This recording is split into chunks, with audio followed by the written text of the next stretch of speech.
Hey, what's up? Andrew Kramer here, and welcome to another very exciting tutorial.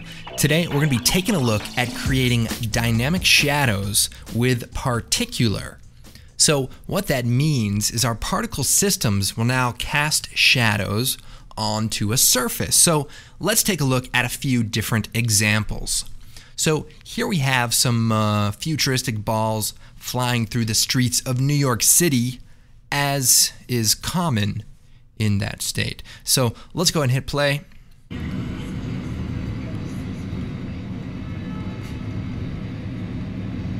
All right, see that? Camera guy's like, hey, let's take a closer look. Yep, future balls. Always a problem.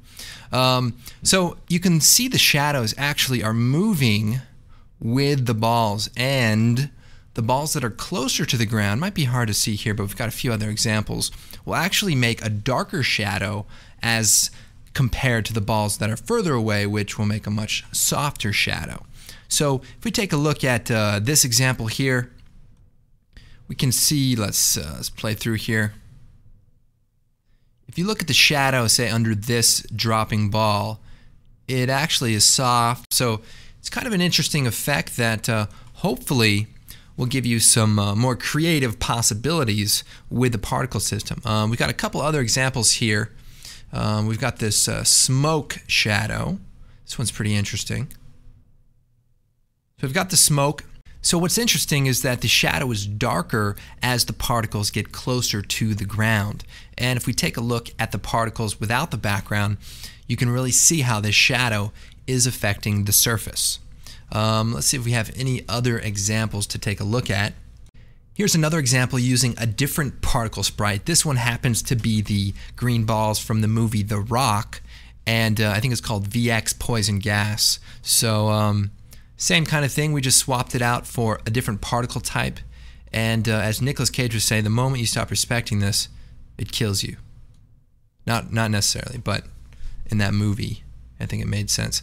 And then here we have another example, and I want to talk about this because the difference with this particle system is that it actually uses about 2 million particles per frame. But in this case, when you have so many particles in each frame, it actually was easier just to duplicate the render and then lay it down on its side and give it a little blur. So this is kind of a simple technique of creating a shadow, and we're going to take a look at a more advanced method. And by the way, for this example with the particles flying around, and it actually kind of goes to the music, you can actually check out the blog, scroll down, and you can actually download the project file, and I also have just a little bit of information on how it was created, but feel free to download it and check it out.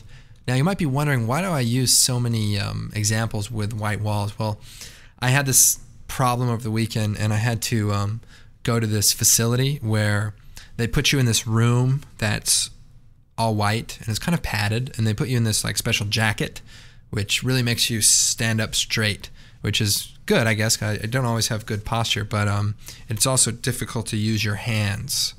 They said I was a danger to myself and others, and they were like watching me with video cameras, and I think they were tracking me. So I had this tracking system in my arm, and I was trying to dig it out, but you know, they came in to stop me because I was using a pin to kind of dig it out. But anyway, I was finally able to escape, so I was able to make this tutorial.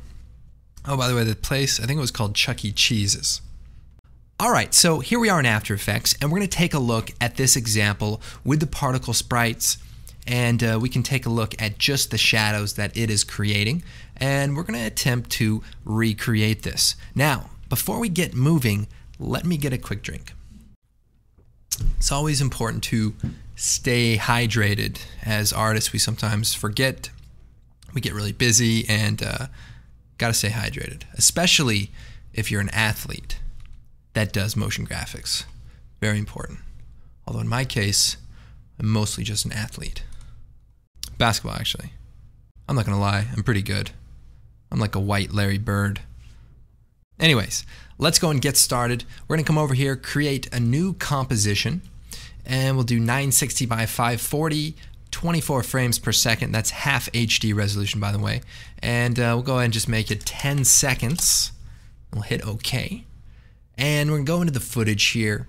We're going to take this New York background and we'll hit transform, fit to comp. And then we're going to add a floor layer just so that we can have a representation for where the shadows are going to be cast. So we'll create a new solid and we'll call this grid. And we'll hit OK.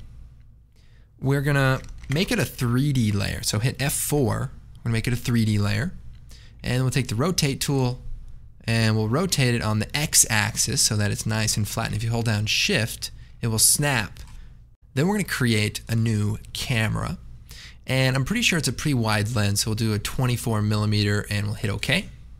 And then we can just move our camera around. So we'll just drag and let's add the grid effect to our grid. So generate grid.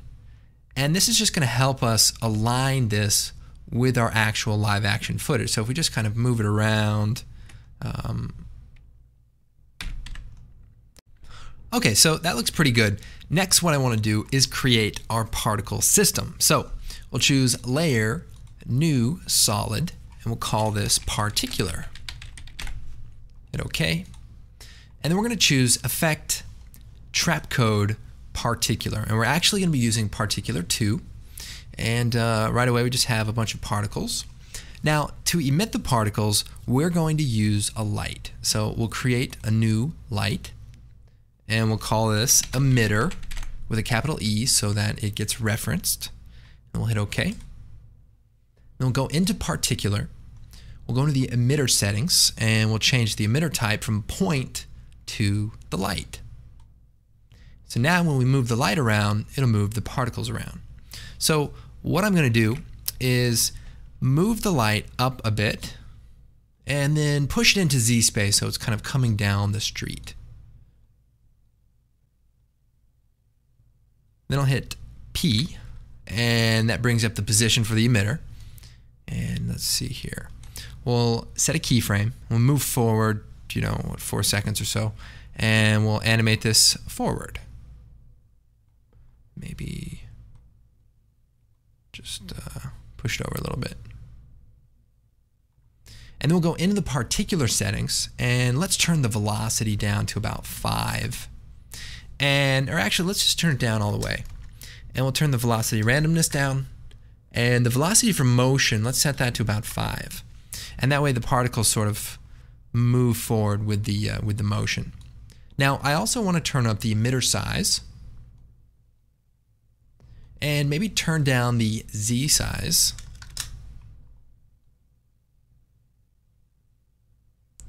Now the particles are dying a little bit early, so we're going to go ahead into the life settings for the particle and we'll set it to like, 20 seconds or so.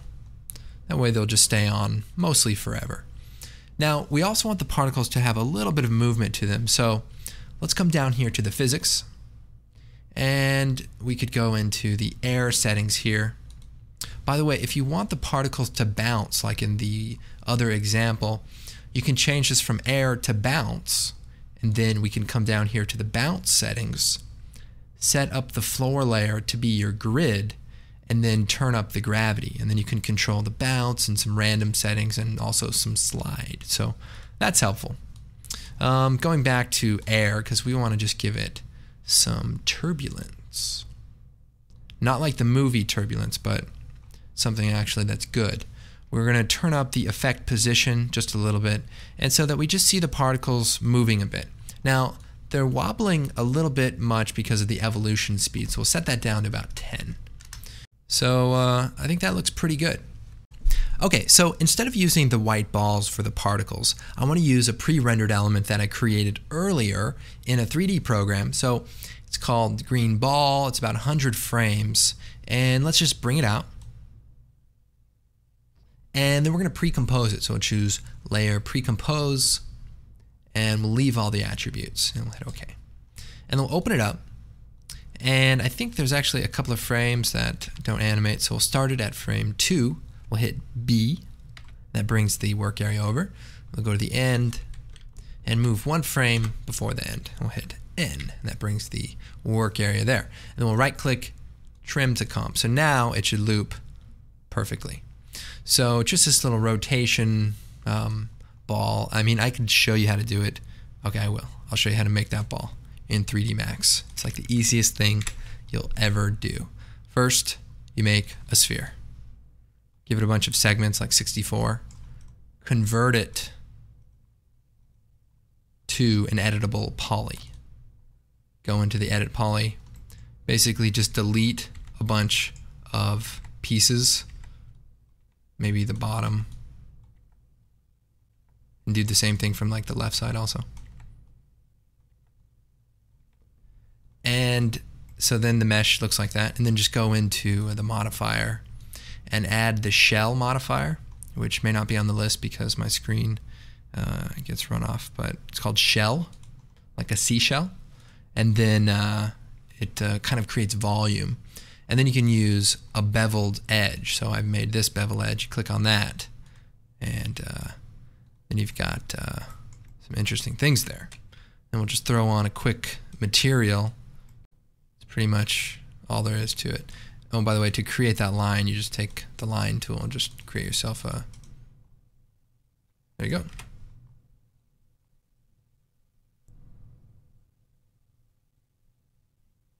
Okay, moving on. So back to After Effects. So we'll go ahead and close this textured ball, and we'll shut it off. And then when we go into the particular settings, we can actually set that to be the particle type. So we'll move forward here, and we'll scroll down to the particle rollout, and we'll change it from a sphere to a sprite. And then we have to go to the texture, set the layer to be our green ball. Now it does warn us that the layer is a bit large, so we'll just ignore it. Now we can turn up the size here. Now instead of sampling the current time, let's change it to random still frame. And that way each particle will just take on a still frame from some point in time. You can also do random loop since the particle does loop. I just thought it was a little bit too much having them all kind of spinning. So random still frame looks pretty good. I may actually turn down the particles per second too, maybe to 20. So that looks a little bit more reasonable. And instead of having green particles, I just want them to be white. So we're going to tint them and maybe even add a curves adjustment just to give it a little more contrast.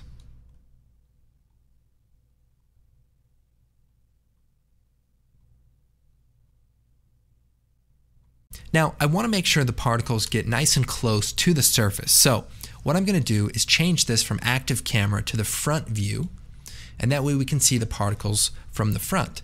And then we can go into the particle settings, particular, and turn up the size of our emitter. So as we turn this up, we'll actually create particles that get a little closer to our ground plane, which is right here. Now we want to be careful that they don't go through it, just for the sake of handling that. But it'd be nice if they get kind of close. Okay, so looks pretty good. We'll go back to the active camera, and here we have these balls sort of floating by. And one other fun thing that you can play with is the random seed. So as you change that, you just get a sort of different looking system, and it's kind of fun. I want to go into the size of the particle and maybe turn it up, or better yet, turn up the randomness a bit so they're not all exactly the same size.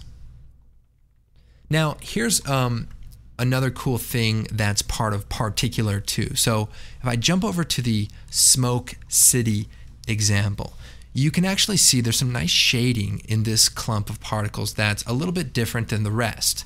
Now in Particular 2, there's a cool feature that creates sort of self-shadows for the particles, almost like an ambient occlusion based on the density of these particles. So what that can create is some darker areas and some cloud-like effects. So the one thing that I've done differently here, as opposed to an earlier tutorial called Smoke Trails that you can check out to create this exact same smoke. In fact, I used the exact same element from the downloadable project file. And this is the same smoke. The only thing I've done differently is I've gone down to the particle settings, and we want to go down to the shading tab. Now, there's an option here for shadows for main particles, and when we turn that on, it creates the nice, inner shadows. But if we shut that off, then we have just, a nice look, but certainly not as good as with the shadows on. So if we turn those on, we can then come down here to the shadow settings and play around with some of these. So we could turn this up, and it just kind of creates different looks. And we could turn up the size and it turns black, and now we have the Dementors. Or we could turn it down and it's some other movie with lighter colored particles. So the point is, you can control the look and hopefully kind of get the result you're looking for. So that is one thing I wanted to make sure to mention. So now back in the main example, even though there's not as many particles, I think it will look pretty cool if we turn on the self shadow. So we come down here to shading, we'll turn on the shadow lit for the main particles, turn it on, and we're probably going to want to play with some of the settings. So we'll turn the opacity down, and to be honest, I haven't even played with this very much, so I think we're just going to kind of tweak some of the settings here and just kind of see what we can come up with. Kind of interesting how this works, but maybe just give it a little bit of adjust size. I assume that's like the size of the radius, maybe, and it just gives it a nice look. So these are nice and white, and the particles in this cluster are a little darker. So pretty cool. All right, let's just take a quick look at where we're at now. And basically the particles are just floating by. Now another thing we can do to give it a little bit more life is add some rotation. So if we come in here, we'll set the rotation over to the left. Now if you go too much, the lighting that's built into the sprite won't work. So we actually just want to do a little bit, slide it over to the left, and then we're going to turn the rotation speed up to maybe 0.02. And that way, by the time it gets to that position, it will still be upright. So right now we're working in Comp 2. So we'll hit that, we'll type, particle city. And then we'll duplicate that. And we'll change this from particle city to particle city shadow. And now is the part you've been waiting for. We'll double click on that. And now we have the particle city shadow comp. So what I'm going to do is create a new camera, and we'll hit OK, and we're also going to create a null object. Now I'm going to hit F4, we're going to make that null object 3D, and then we're going to take our camera and parent it to that null object. Now we're going to delete our old camera, and then we're going to take the null object, hit R. Now we're going to rotate the camera, so instead of looking at the particles, we're actually going to move the camera up above, so we're looking down on the particles. So we want to just change the X rotation here to about -90. So now we're perfectly right above the particles. Now we can shut off our background layer, and if we go into particular, we can make a few quick adjustments. First, we don't need to use the sprite because it just takes longer to render. We'll just set it to a sphere. Now it looks like the spheres are a little bit large, so we'll go ahead, bring that down just a little bit, and then we'll scroll down to the shading tab and shut the shadows for the main particles to off, and that'll make it also go a little bit faster. Now one other quick step is we need to take our camera and maybe the Track Z camera tool and pull it really far out. We want to come way out into space. And then we'll take the camera, hit AA, and we're going to zoom the camera back in as close as we can get. And this will sort of create an orthographic type of view, kind of like the top front views that are built into After Effects and other 3D programs. So this is the basic idea for the shadows. Now before we get into a couple of the other steps, let's move back to our Particle City comp. We'll go to our project, and what I want to do is bring the Particle City shadow into my project, and I actually want to put it exactly in the same place as our grid floor. So I'll just duplicate the floor, edit, duplicate, and then take our Particle City shadow comp, hold down Alt, and let it go when I bring it into the comp. and that will replace the item with that item. I'm just going to delete the grid effect, and we'll just turn the eye switch on. So now we have some shadows, and they actually animate just like our comp. However, we need to make sure our shadows line up with our particles. So we'll change this to the top view, and here we have our two things. We have our city shadows, and then we have our particles. Now, if I hit AA, I can turn the accept lights to off.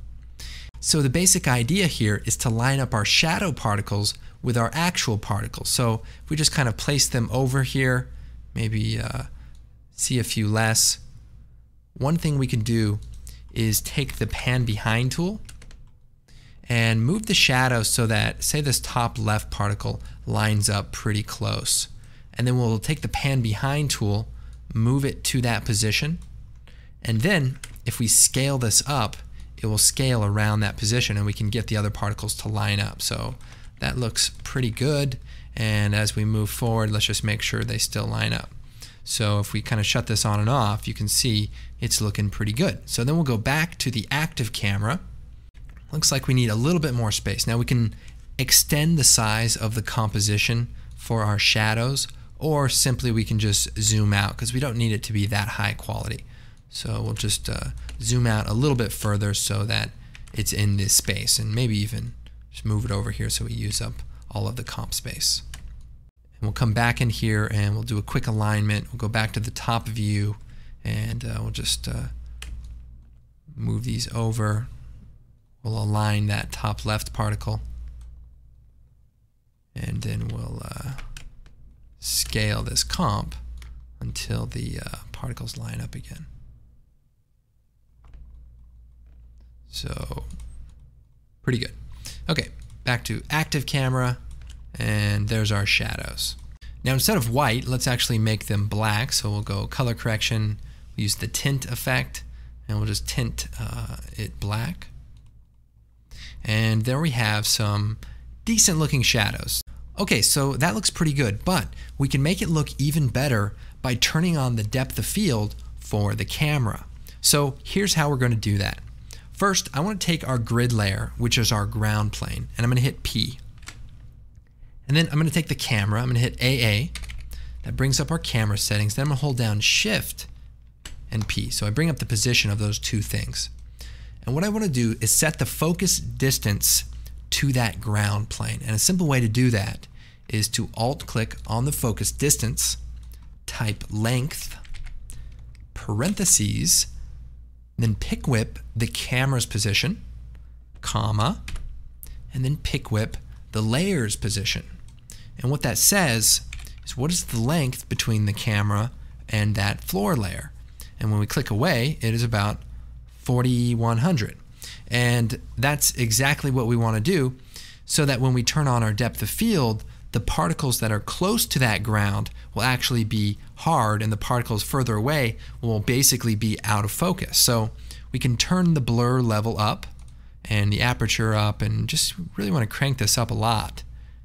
And this is sort of the result that you get. So now if we go back to the particle city comp, we can see some variation in the particle density. We can also duplicate this, add a quick blur, and maybe lower the opacity of that, and just create a more softer looking shadow. And I think that's just something you can kind of play with. All right, now it gets even better. If we take our particular layer and we go down to the visibility settings, we can actually play around with how our particles render in terms of the distance from the camera. So basically what this is for is, so if particles get too far away from the camera, say more than 20,000 pixels away, they'll simply fade off from about 19,000 pixels. Same with particles getting too close to the camera, they'll start fading away at about 10 pixels and be completely gone at about 1 pixel. So I've made a quick graph to illustrate what the purpose of this is and how we can benefit from it for using shadows. All right, here we have a simple graph. It's a side view of our scene. We have our camera up in space looking down, we have our floor plane, and then we have our patch of particles. Now, the near vanish value is set to 1. So that's right at the camera lens. And then we have the near start fade, and that's when the particles become completely opaque.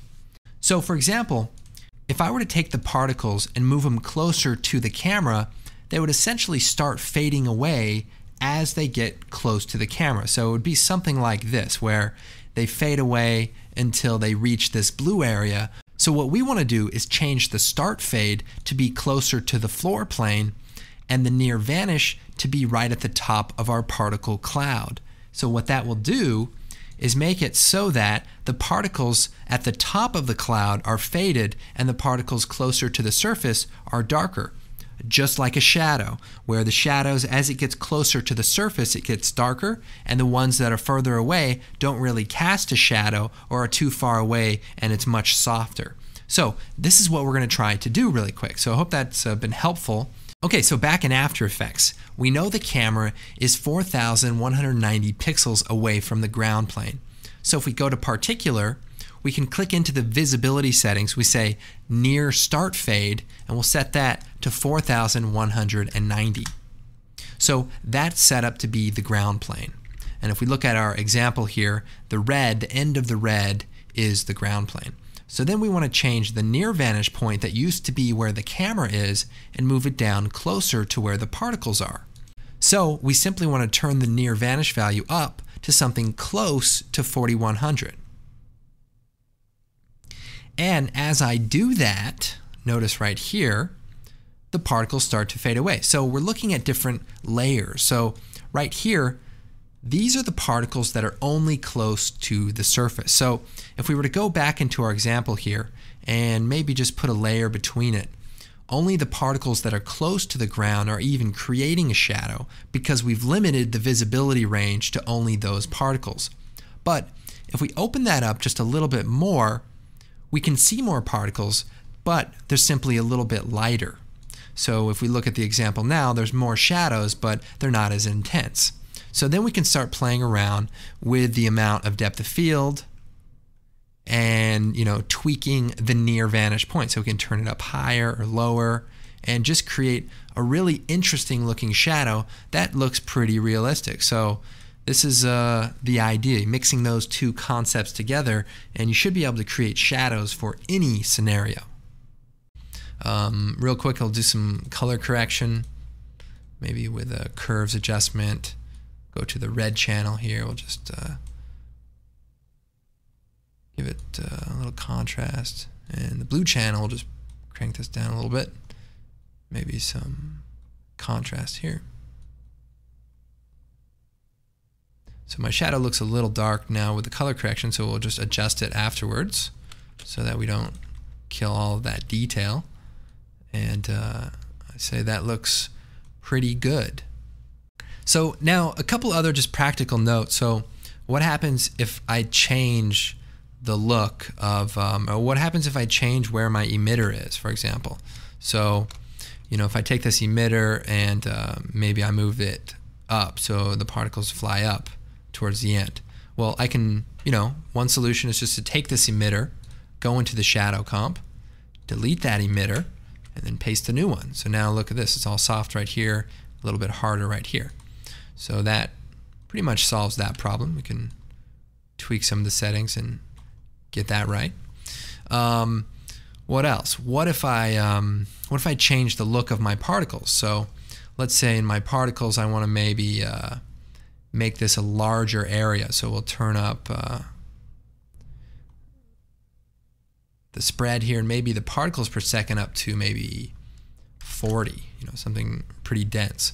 Well, there's two things that you can do here. If you just change one setting or two settings, then you can just go back in here. So we change it to 40 and we change the X and Y value. So you could just come back in here to Particular, change this up to 40, and then punch in those two numbers that you've changed.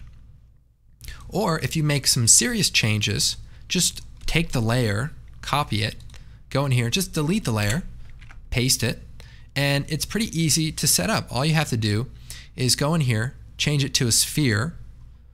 We also turn the size down to about 20. And then we turned off the shading. So just a couple things that, and we also tweaked the visibility settings, which you don't necessarily need to do.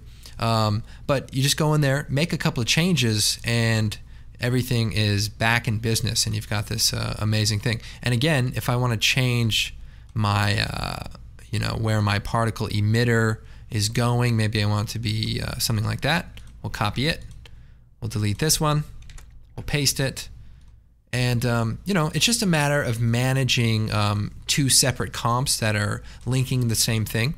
Obviously, you could use expressions to link together common values that you are constantly using, and then those values could be, linked from one comp to another comp. But I think it's just a matter of what project you're working on, and that'll dictate what is the best solution for you. So, I mean, look how amazing this looks. We just used one particle sprite with that awesome feature in particular too for the shading, and now we have some nice shadows that really brings this image to life. It's definitely a lot of fun. As always, be sure to check out the website. We've got a ton of great tutorials and different things to check out. For that smoke example, you can check out the smoke trails tutorial, and then for the light on the street, I used a technique similar to 93 light casting. So they look similar, but they sort of focus on a specific technique, and so you can kind of combine different ideas and different techniques to get the results that you're after. And as I quickly plug our great products, obviously, we really appreciate everyone who comes and supports the site. We've got this optical flares lens flare tool that's pretty amazing, and if you feel like supporting the site, check it out. We think you'll love it, and there's just a ton of different things that you can do to just add that next level of quality to your project. So I'm Andrew Kramer, and we'll see you next time.